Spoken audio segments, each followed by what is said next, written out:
আসসালামু আলাইকুম, সবাই কেমন আছেন? তো আজকে আবার রায়ানের বাবাকে নিয়ে রাত দুইটা না পৌনে দুইটায় বের হয়েছি। তো এখানে বিকাশের দোকানে ওয়েট করতেছি। রায়ানের বাবা টাকা উঠাতে গেছে আর এই যে চলে আসছে। এখন মোটরসাইকেল দিয়ে আমরা কোথায় যাব দেখতে হলে পুরো ভিডিওটির পাশে থাকতে হবে আর অবশ্যই চোখ রাখতে হবে আমরা কোথায় গেছি। আর এখন রায়ানের বাবা গেছে মিষ্টির খোঁজে, কারণ এত রাত্রে আমরা যে হোটেলে সবসময় খাই সেখানে মিষ্টি নেই। তো এখন চলে আসছি নমি হোটেলে। তো এখানে খুবই মজাদার মিষ্টি আছে। এই লোক আমাকে নিয়ে অনেক মজা করতেছে। রাত দুইটায় নাকি আমার মিষ্টি খাইতে মন চাইছে, আরও অনেক কিছু বলতেছে। তো যাক, তারপরেও একটা দোকানে মিষ্টি পেলাম। আর এখানে বাহারি রকমের অনেক রকমের মিষ্টি পাওয়া যায়।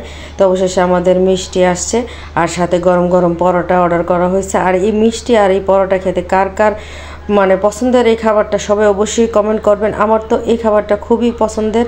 আর প্রায় রাতেই আমি রায়নের বাবার সাথে বের হয়ে পড়ি এই মজাদার খাবারটা খাওয়ার জন্য, কিন্তু ইদানিং যাওয়া হয় না। প্রায় 6-7 মাস পরে রায়নের বাবার সাথে বের হয়েছি।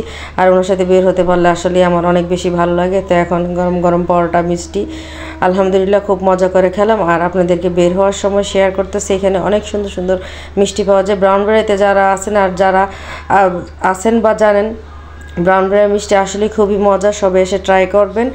আর এখন রায়ানের বাবা যাচ্ছে পানের খোঁজে, পান কোথায় পাওয়া যায়। তো পান খেয়ে বাসায় চলে যাব। আর আলহামদুলিল্লাহ আজকে ভিডিওটি এতটুকু খুব ভালো লাগছে। সবাই ভালো থাকবেন, সুস্থ থাকবেন। আল্লাহ হাফেজ, আসসালামু আলাইকুম, ঈদ মোবারক।